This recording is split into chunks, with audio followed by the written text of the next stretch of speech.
大家好啊！今次嚟講一下同樣都係 N 家，同樣都係虛淵玄嘅另一部作品，就叫做《鬼哭街》。咁先講一下我點解要推薦呢一部作品呢？咁上次我講到《沙耶之歌》嘅時候啦，我大意咗，唔記得講。咁呢部同埋《沙耶之歌》一樣啦，都係比較內容少啲嘅，可能淨係需要你玩幾個鐘咧就可以通關。非常適合做呢個少少嘅體驗啦，睇下自己到底中唔中意呢個遊戲，或者嘗試下體驗下咁樣啦，叫做。咁呢個遊戲咧就係圍繞住啦男主角啦，為咗揾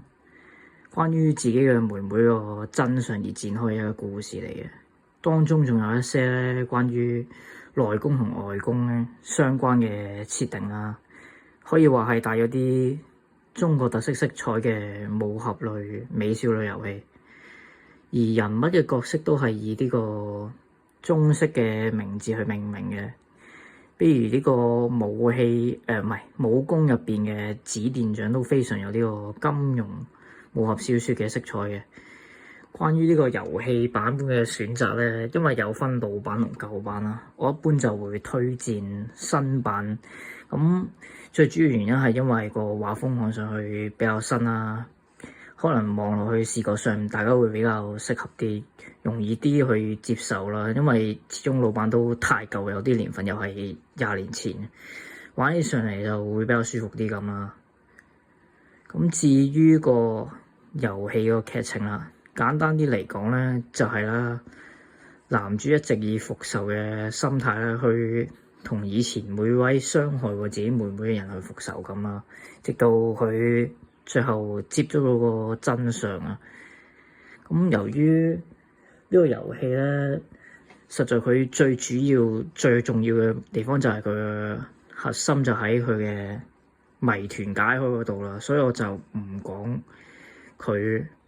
最後係發生咗啲咩事啊？因為如果講出嚟咧，我諗大家就冇必要去玩啦，唔需要知道啦。咁因為我都講出嚟，大家都唔使玩。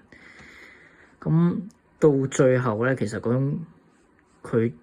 我輕輕講一下佢最後啦，嗰種佢揭曉出嚟嗰種情緒咧，就好似咧嗰種絕望感啊、空虛感啊、痛苦，就好似激流咁樣衝擊心臟。因為充分體驗到作者虛淵玄對呢個作品嘅鋪排同反轉啊，因為前後個反差實在太大。一開始可能係復仇啊，講到好理直氣壯咁，但原來最後反轉個結局原來係咁嘅咯。咁順帶一提啦，如果你係一個好中意每一個角色嘅人啊，咁我以前有個朋友都係佢最中意就係有玩嗰啲帶有妹妹角色嗰啲遊戲，所以我就建議，如果你好中意每一個角色咧，就唔好玩呢部遊戲，因為真係最後個真相嚟講，關於呢個每一個角色嚟講，真係太過虐心。如果你好中意嘅，所以未必會接受到。咁當大家我最後補充一下，當大家如果打通咗呢部遊戲咧，我強烈建議去了解一下呢個遊戲嘅作中曲啦，雷峻靈音響呢首叫做。咁呢個歌詞入邊咧就包含咗個遊戲嘅靈魂之處啦，即係大家如果玩完之後咧，再去聽翻呢首歌咧，再去睇翻啲歌詞咧，你會更加感動啊，同埋即係叫做你睇完個遊戲，再聽翻首歌，你會回憶翻嗰種感覺係相當激動、相當感動你嘅。咁好啦，呢次分享就到呢度啦，咁我哋下次再見。